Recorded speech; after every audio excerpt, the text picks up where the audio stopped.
Hello प्यारे बच्चों, I think बहुत सारे बच्चे बहुत ज़्यादा एंग्जाइटी उन लोगों ने अपनी बढ़ा ली है, और स्पेशली आसाम त्रिपुरा के जो बच्चे हैं, आंध्र प्रदेश के बच्चे हैं, मुझे लगता है उन लोगों को लगता है that nobody is going to come forward to help them. तो वो लोग अकेला अपने आप को फील कर रहे हैं।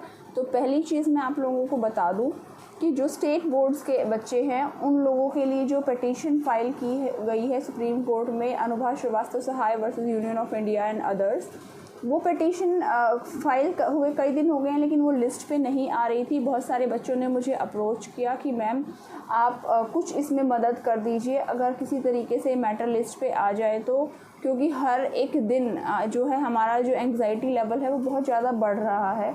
तो प्लीज़ किसी तरीके से इसे एक्सपेडाइट कर सके। मैंने कल बैठ के आपका ये रिप्रेजेंटेशन रात में बनाया था। आज एक जो है वॉलंटियर पेरेंट्स सुखपाल जी उनकी मदद से उसको जो है सुप्रीम कोर्ट में अच्छे सबमिट करा दिया गया है। उसकी रिसीविंग मैंने आप लोगों के साथ ट्विटर पे शेयर भी की है। तो this is the legal aspect जहाँ पे हम बहुत कोशिश कर रहे हैं कि जितना जल्दी आपका मैटर लिस्ट पे आए और कोई यूनिफॉर्म डायरेक्शन स्टेट बोर्ड के बच्चों के लिए भी पास हो, ताकि उन्हें इस तरीके से हर रोज़ अलग अलग प्रोटेस्ट ना करने पड़े ऑनलाइन जो है। और आसाम में मैंने देखा कुछ बच्चे फ़िज़िकली भी प्रोटेस्ट पे आए हैं बाहर। तो मुझे लगता है फ़िज़िकल प्रोटेस्ट को बच्चों आप अवॉइड करो, because it's a matter of health and safety. हम लोग एक तरफ कह रहे हैं कि हमें ऑफलाइन एग्ज़ामिनेशन इसलिए नहीं देने हैं क्योंकि हम लोग नहीं चाहते कि हम एक्सपोज हों और हमें कोविड हो, और दूसरी तरफ अगर हम लोग ही बाहर जाके इस तरीके से फ़िज़िकल प्रोटेस्ट करेंगे तो ultimately we are contradicting our own stand. तो वो हमें ऐसा कोई काम नहीं करना चाहिए। हम लोग बहुत ही लेजिटिमेट मीन्स के थ्रू अपनी बात को स्ट्रांगली रख रहे हैं। इतनी सारी स्टेट बोर्ड्स के एग्ज़ाम्स कैंसिल हो गए हैं CBSE ICSE के साथ, तो उसमें वो भी लेजिटिमेट मीन्स के थ्रू हुआ है। तो हम लोगों को उसी तरीके से आगे बढ़ना है। कोई भी ऐसा प्रोटेस्ट, ऐसा कोई काम नहीं करना है जिससे कि आप अपने खुद के स्टैंड को कॉन्ट्रडिक्ट करो, ठीक है। उसके अलावा देखिए बच्चों, बहुत सारे अलग अलग, it's not about the 10th और 12th स्टूडेंट्स, लेकिन अब अलग अलग कंसर्न्स आने लगे हैं। जो दिल्ली यूनिवर्सिटी के मुझे कई सारे बच्चों के ईमेल्स मिले हैं, उसमें बच्चों ने कहा है कि मैम हमारे एग्ज़ाम्स कंडक्ट नहीं होने चाहिए, हमारे एग्ज़ाम्स भी कैंसिल हो जाने चाहिए। देखिए जो दिल्ली यूनिवर्सिटी के एग्ज़ाम्स हैं वो ऑनलाइन कंडक्ट होंगे, और उसमें जो है आपके 3 आवर्स के एग्ज़ाम के बाद आपको 1 आवर एक्स्ट्रा भी मिलेगा इन केस अगर आपको कोई भी डिफ़िकल्टी होती है, पेपर टाइम से आप नहीं सबमिट कर पाते हो, तो that opportunity is already given. आपको थोड़ा सा मुझे लगता है हम लोगों को एक मैच्योरली समझना पड़ेगा कि ऐसा हमारा अभी तक का कोई स्ट्रॉन्ग मैकेनिज़्म ऑफ असेसमेंट नहीं रहा है कि हम लोग जो है बिल्कुल ही एग्ज़ामिनेशंस को साइड ट्रैक कर दें, क्योंकि वो अल्टीमेटली हमारे ही इंटरेस्ट में नहीं होगा। तो अभी I know there is a pandemic, but हमें अपने आप को इमोशनली भी स्ट्रांग रखना है। आप एक जो है एक नॉर्मल, मैं आपको अपना कंसर्न शेयर करके हुए या बाकी जो लोग हैं, देखिए पेंडेमिक सिर्फ आप लोगों के लिए नहीं है, हम लोगों के लिए भी पेंडेमिक है। मुझे भी कोविड हुआ था अप्रैल में, आई ऑल्सो सफ़र्ड। वो बहुत बुरी तरीके से हेल्थ को अफेक्ट करता है, वी नो, लेकिन ultimately we all are working now because giving opting the escape कि हम लोग तो पेंडेमिक हैं, हम लोग काम नहीं कर सकते हैं, वो हमेशा आपको हेल्प नहीं करेगा। हमें भागना नहीं है, हमें लड़ना है स्ट्रांगली। जहाँ जेन्युइनली जो चीज़ लगती है कि हम लोगों को कोशिश करनी चाहिए, वहाँ पे हमें कॉन्टेस्ट करना है, बट अननेसेसरली हमें बचना नहीं है एग्ज़ामिनेशन से, because that is only for your betterment. वो असेसमेंट आपके ही इवेलुएशन, आपके ही फ्यूचर में आपको ही हेल्प करेगी। अब कुछ बच्चों का मेरे पास ईमेल आया कि मैम जो नीट के एग्ज़ामिनेशंस हैं वो कैंसिल वो जो है पोस्टपोन होके अक्टूबर में होने चाहिए, वो अगस्त में नहीं होने चाहिए। देखिए अभी हम जून में हैं, जून के जो है 2nd वीक में हम लोग चल रहे हैं, अभी बहुत टाइम है अगस्त में। If you will look at the trend, वो it's a very good trend, बहुत जल्दी केसेस डिक्लाइनिंग रेट पे आ गए हैं ट्रेंड पे। तो हम लोगों को पॉजिटिव रहना है। और अब इस टाइम पे आप अगर 1 महीना इस जो है मूवमेंट को चलाने में लगा देते हो और उसके बाद अगस्त में अगर आप बिना प्रिपरेशन के एग्ज़ाम दोगे तो ultimately that will affect you, your entire year will be wasted. तो अपने माइंड को जो है उस डर से बाहर निकालना बहुत ज़रूरी है कि एग्ज़ामिनेशंस को हमें कैंसिल ही हो जाए तो अभी पोस्टपोन हो जाए तो अच्छा है।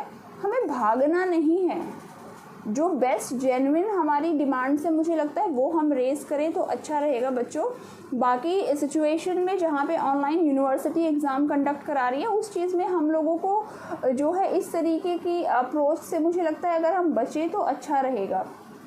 अब आपको मैं एक बहुत अच्छा एग्जाम्पल देना चाहती हूँ कि किस तरीके से डिफरेंस ऑफ ओपिनियन होता है और कितना मुश्किल होता है कोई भी एक डिसीजन लेना। अभी दिल्ली यूनिवर्सिटी में फैकल्टी ऑफ लॉ में 300 स्टूडेंट्स हैं, उन लोगों ने अपनी एक कंसर्न रेज़ की कि आप जो है एग्ज़ामिनेशंस को जो हमारे होते हैं सेमेस्टर वाले उनको कैंसिल कर दीजिए और असेसमेंट बेस्ड मेथड अडॉप्ट करके आप जो है हमारा इवेलुएशन कीजिए। ये एक 300 स्टूडेंट्स ने जो है बार काउंसिल ऑफ इंडिया को एक रिप्रेजेंटेशन दी।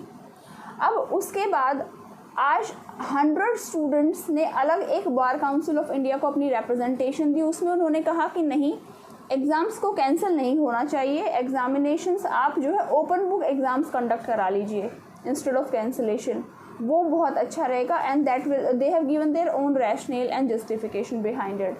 तो आप देखिए स्टूडेंट्स में भी कोई आपस में कंसेंसस नहीं है। ऐसे ही बहुत सारे स्टूडेंट्स हैं जिनका अपना अपना अलग अलग ओपिनियन है। तो जस्ट बिकॉज कि हम लोगों को लगता है कि कैंसिल ही हो जाएं तो अच्छा है, वो ऑप्शन में हम लोगों को पढ़ना ही नहीं पड़ेगा। देखिए हमें भागना नहीं है, we have to behave maturely, we also need to understand. Because Assam के भी कुछ बच्चों ने एक खुद से ही एक पॉइंट बहुत अच्छा बोला था कि ma'am we do not have internal assessment mechanism. वो जो होते हैं वो स्कूल से ही इंटरनल्स जो होते हैं उसमें बायसनेस होती है, तो that data is not credible. तो देखिए उस सिचुएशन में put yourself at that concern authorities place कि अगर if you have to take a decision in the interest of students, जहाँ पे आप अपने डिसीजन को जस्टिफाई भी कर पाओ without affecting the evaluation mechanism and there result performance, तो आप क्या करोगे? It's not easy.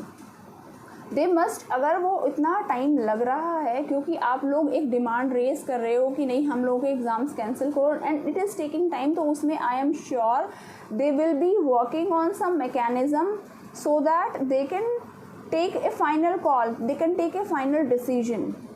और अब आई एम वेरी होपफुल कि बहुत ही जल्दी ये मैटर जो है वो लिस्ट पे भी आएगा, क्योंकि इतने सारे पेरेंट्स आगे बढ़ के आए हैं, एक रिप्रेजेंटेशन दी है, अर्जेंट मेंशनिंग में भी जो है वो उस मैटर को आज फिर से मेंशन किया गया है। तो let's be hopeful, we all are putting our best efforts. बाकी किसी भी स्टेट के बच्चे को ये नहीं सोचना है कि हम लोगों को छोड़ दिया गया है। बहुत सारे बच्चे जो प्राइवेट स्टूडेंट्स हैं या रिपीटर्स हैं, उन लोगों की कंसर्न है कि मैम हमारे साथ क्या होगा। देखिए जब अगर रेगुलर स्टूडेंट्स के बच्चों के एग्ज़ाम्स कैंसिल हो गए हैं तो दैट इज़ ऑब्वियस कि आप लोगों के साथ भी इनजस्टिस नहीं होगा।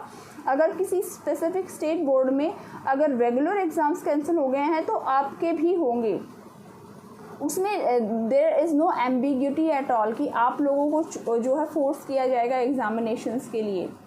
हो सकता है उसका नोटिफिकेशन अभी डिलेड है लेकिन वो जल्दी ही आ जाएगा। बाकी जो है और जो अलग अलग फील्ड हैं बच्चों की, स्पेसिफिकली यूनिवर्सिटी के जो बच्चे हैं, आप लोगों का एक मैच्योरिटी लेवल अलग है। आप लोग जो है ऑनलाइन एग्ज़ामिनेशन अगर आपके हो रहे हैं तो प्लीज़ उसमें आई थिंक आप लोगों को कोऑपरेट करके अपनी पढ़ाई पे मुझे लगता है फोकस करना चाहिए। बिकॉज़ जो है हर चीज़ का सल्यूशन कैंसिलेशन नहीं है, और वहाँ पे इवैल्यूएशन का जो सब पूरा प्रोसीजर है, सिस्टम है, वो बहुत डिस्टर्ब हो जाता है। तो हमें ऐसा कोई जो है डिमांड को उठाना जो कि आगे आप उसमें इन्वॉल्व होके अपना टाइम जो है उसी में लगा के अगर नहीं पढ़ोगे तो आगे आने वाले टाइम में जब आपको एग्ज़ाम्स लिखना होगा then that will affect you, your future, your evaluation, your percentage.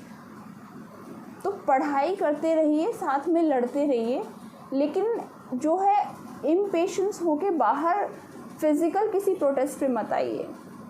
Thank you.